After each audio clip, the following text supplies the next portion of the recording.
उन्होंने ये भी कह दिया कि आपको समय मिल गया है, उसका काम है सृजन करना, पालन करना और उसके बाद उसका सिमटाव करना। ये तो समय का काम है और तुम्हारा काम है तुम्हें उसके देश में रहकर भी अपना काम बना लेना है। वो उसकी सृष्टि में रहकर भी उसके सारे नियम कानून मानते रहो। नियम कानून उसी का चलेगा, देश उसी का है, लेकिन तुम्हें अपना काम बनाने के लिए उसके नियम कानून को मानते हुए चुपके से निकल जाना है। अब ये चुपके से कैसे निकलोगे जब उसके देश में रह रहे हो, नियम कानून उसका है और तुमसे कहा जाता है कि चुपके से निकल जाइए, तो चुपके से कैसे निकल जाओगे? उसका एक ही कायदा है कि आपको प्रेम कर लेना है। संसार का नियम है सुर नर मुन सब की यह रीति, स्वार्थ लाग करें सब प्रीति। तो आप किसके अवतारी हो? एक तो सुर देवता लोग, देवताओं से या देवता किसी से भी प्रेम करते हैं तो जब तक उनका कोई स्वार्थ नहीं होता वो किसी से प्रेम, या तो तुम्हारा कोई स्वार्थ होगा तब तुम जाके घंटी चढ़ाएंगे, प्रसाद चढ़ाएंगे, कहोगे। आप प्रेम कब करते हो? मतलब जब आपको आपका मतलब होता है, मतलब स्वार्थ होता है। तो स्वार्थ के लिए आप देवताओं से प्रीत करते हो, प्रेम। दूसरे हैं नर। नर मतलब ये मानव सृष्टि, ये भी जो प्रेम करती है वो जब तक इसका मतलब नहीं होता तब तक ये नर जाति भी किसी से प्रेम बेमतलब में किसी को कोई नहीं चाहता। हाँ, कोई काम बनने वाला है तो आपके साथ इतनी बढ़िया मीठी बातें और आपको लगेगा कि इस आदमी से बढ़िया कोई आदमी नहीं, और स्वार्थ सिद्ध होने के बाद, काम निकल जाने के बाद, नियम है, कायदा है इस संसार का। बखत परे कुछ और है, बखत सरे कुछ और, स्वामी भावर डाल के नदी सिरावे मोर। मतलब जब भावने डालने से पहले बड़ी सुरक्षा, एक आदमी उस सर पर रखने वाले उस टोपे को या मोहर को गछियाई फिरता है, दूल्हे का है, दूल्हे का है। एक आदमी की ये जिम्मेदारी है कि वो बाइक और यहाँ फिर रहा हो, दूल्हे का है। और भावने पड़ने के बाद अब का हो जाको नाम डाल दे, पहले तो कहीं पड़ गया उसके बाद उठा के वो नदी में डाल देना। अब काम निकल गया तो नदी में बह क्या होगा, इसका क्या होगा? तो ये सब क्या है? इस सब का मतलब है स्वार्थ सिद्ध होने के बाद फिर यहाँ किसी से किसी का कोई प्रेम। तो जब नर जाति में हो तो तुम्हें भी प्रेम स्वार्थ से ही कर लेना चाहिए। अपना स्वार्थ सिद्ध करने के लिए, निज घर पहुंच जाने के लिए, संकटों से उबरने के लिए, दुख तकलीफों से निकलने के लिए आप अगर काल के देश में जो मिले उससे प्रेम का व्यवहार कर जाओ तो कोई क्या परेशानी है? बस इतना होता है। प्रीत और प्रेम में फर्क है। प्रेम जो है वो अपने घर जाने के लिए होता है, प्रीत जो है संसार को बरतने के लिए। तो आप अपने घर जाने के लिए करोगे तो प्रेम करना पड़ेगा, और संसार को बरतने के लिए करोगे तो प्रीत कर लो। फर्क है। अपने घर जाने के लिए करोगे तो प्रेम करना पड़ेगा संसार से और मालिक से। प्रेम तो फिर जब प्रेम उग गया, प्रेम जब पैदा हो गया वो तो पल्लवित होगा, वो तो बढ़ेगा, उसका सिंचन होगा आपके आचरण से, आपके व्यवहार से। उसको सींचोगे तो वो तो बढ़ेगा। अब तो प्रेम बेल बोई और अब तो बेल फैल गई, आनंद फल हुई। मीरा जी ने कहा था कि हमने तो प्रेम की बेल बो दी है, वो उग गई। अब जब उग गई तो अब तो बेल फैल गई, अब तो बढ़ने लगी। और सांप से कहा उन्होंने आनंद फल होई, अब तो हम उसका आनंद लेंगे, उस पे आनंद के फल आएंगे, अब हमें संसार की कोई परवाह। ये बात उन्होंने क्यों कही? यही बात विशेष है। प्रेम जो है वो निज घर के लिए है और प्रीत संसार को बरतने के लिए है। फर्क क्या है मां साहब प्रेम और प्रीत में?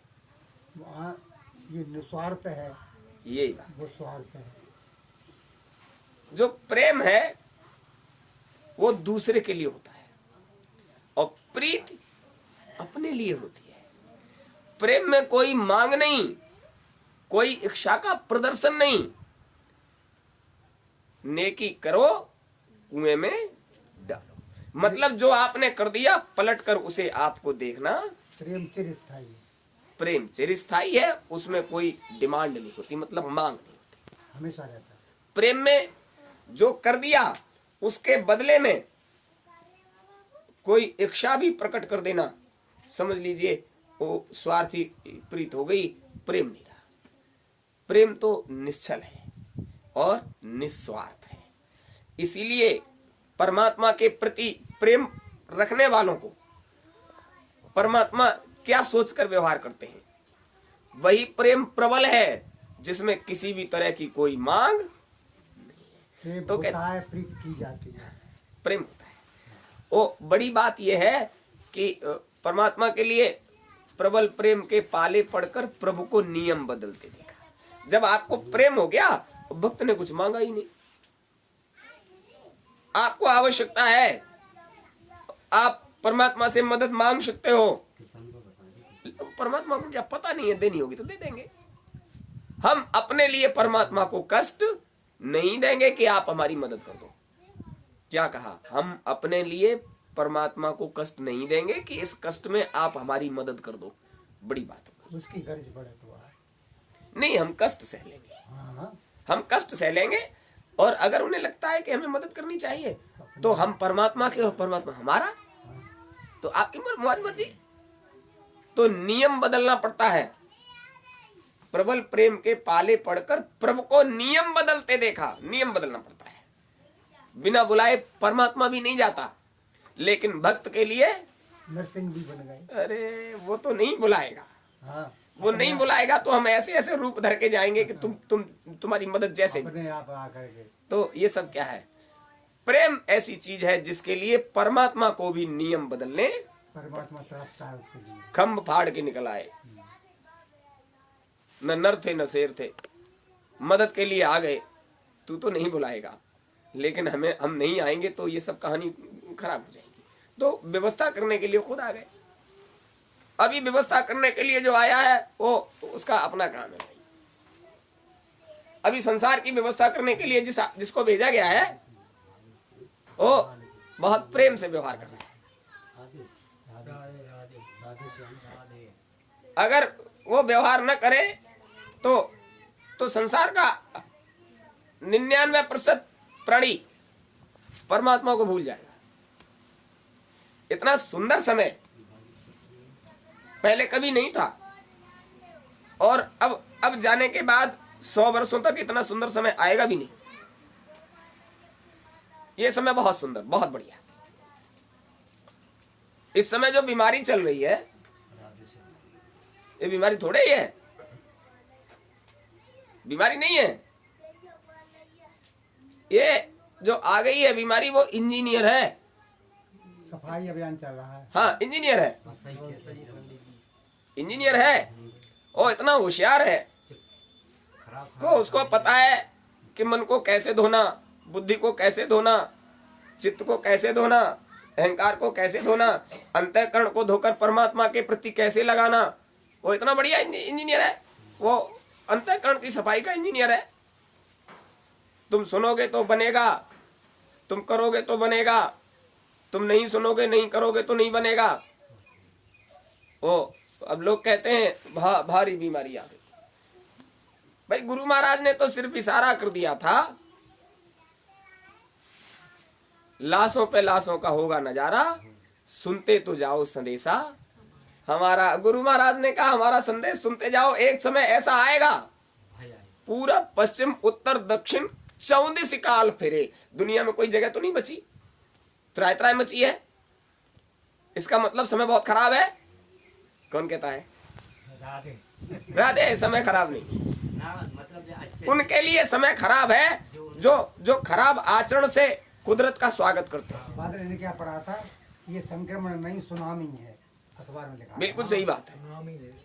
तो उन्हें तो चक्र ऊपर से घुमा रहे हैं। वो ये जो बीमारी आई है, ये बीमारी हर 100 वर्ष के बाद आती है। सुनामी का क्या मतलब ये बीमारी नहीं, हर 100 वर्ष के बाद इस तरह का समय हमेशा से आता है। अभी 2020 में आया, 1920 में आया, 1820 में आया, 1720 में आया। आप पिछला इतिहास उठाकर देखिए, जैसे ही एक सैकड़े के बाद 20वां साल गुजरता है, 20वां साल गुजरने से पहले ही इस तरह से महामारी आती है। और उस महामारी से त्रस्त होकर ऐसा कोई प्राणी नहीं है जो परमात्मा के प्रति उसके अंदर भाव पैदा नहीं हो जाते। भगवान हमें बचाए रखे। गुरुजी ने कहा, हम माला कभी याद नहीं करते, और मौत जब सामने खड़ी होती है तो परमात्मा को याद करते हो। तो अभी कौन सामने खड़ा है? मौत। और मारने वाला तुम्हें दिखाई भी नहीं। तो क्या डर है?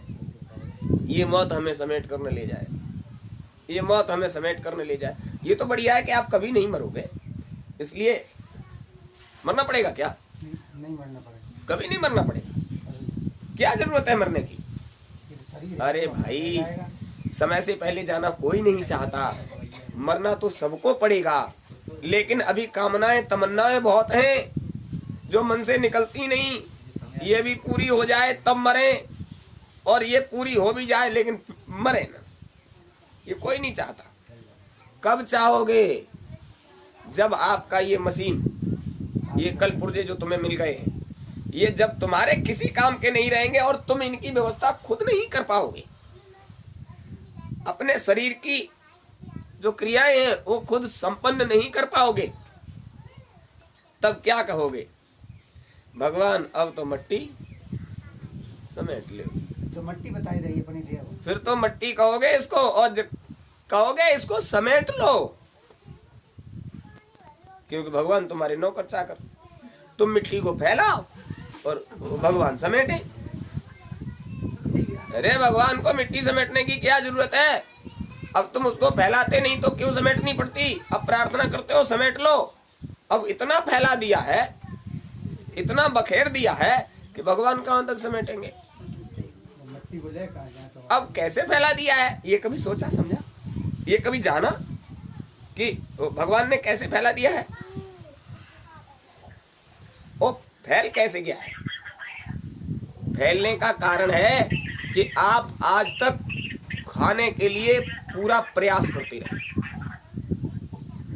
आपके मन में एक चीज घर कर गई, जो खा लो सो हमारा। ऐसा नहीं। बिल्कुल सही बात है, खा लो सो पेट में, और जो पेट में सो तुम आओ। कोई संग है। एक ही बात दिमाग में बैठ गई, संसार में आयो जो कुछ खाए लो सो आओ, और खाए लो सो ही संग है। लेकिन संत मत में यही खास बात है, खाने के लिए मना नहीं है, लेकिन निजगर जाने वाले को किस तरह का खाना चाहिए इसके लिए बताएंगे। मना अभी आप सोचने लग जाओ, जो का हो रहा है उधर भी लोग चर्चा करते हैं। फोन चल रहा है, ना बुलबुल जाओ का हो रहा उधर आपस में बात भी चल रही है कहीं। उन सबका भाई बात क्यों कर तो ये बैक हो रहा है। खास बात यह है कि जिस संसार में हम और आप रह रहे हैं, ये संसार